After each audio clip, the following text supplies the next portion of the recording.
It's business as usual in food stores and supermarkets across Qatar. The panic buying sprees witnessed last week following the announcement of a blockade on Qatar by some of its neighbors are gone. Yeah, there was a couple of days where there was no fresh milk, but fresh milk's back on the shelves. Everything seems as normal. Not a problem. On the shelves, Turkish goods have replaced Saudi products, which this country had for a long time depended on. Signs in supermarkets encourage shoppers to buy local produce and goods to support local farmers and industries. But the emphasis so far has been on airlifting supplies, mainly from Turkey, to avoid shortages. Required food items have been secured and flown in by both Turkish Airlines and Qatar Airways. Turkey is always prepared to make up for any shortage of any products or materials, including medicines. Saudi Arabia, UAE, Bahrain, as well as Egypt have all cut diplomatic ties with Qatar. They've also imposed an air, sea and land embargo. The Qatari government has promised to ride out the isolation while ensuring minimum damage to the economy. It also vowed not to compromise its sovereignty over foreign policy to resolve what is the region's biggest diplomatic crisis in years.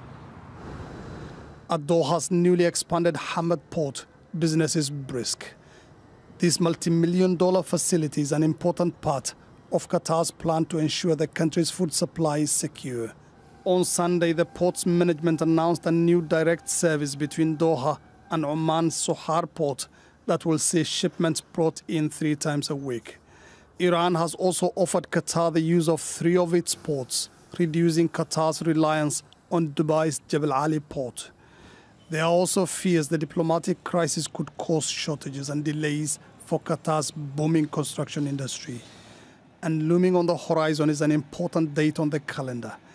In just over 5 years' time, Qatar will host the FIFA Football World Cup. But officials here are confident preparations will not be affected by the blockade. Nervousness over the unprecedented situation also left Qatar's main share index more than 7% lower last week. Yet analysts see a silver lining in the crisis. When we started maybe 20, 30, 40 years ago, we just started doing things. But today we have a chance to say we can assess our economy today and see how we can then move forward. And therefore, it's a great opportunity for us. Past efforts by Qatar's neighbors to pull the state into line have had limited impact. This time, Doha is under much greater and more coordinated pressure, with its economy the biggest target. Mohammed Ado, Al Jazeera, Doha.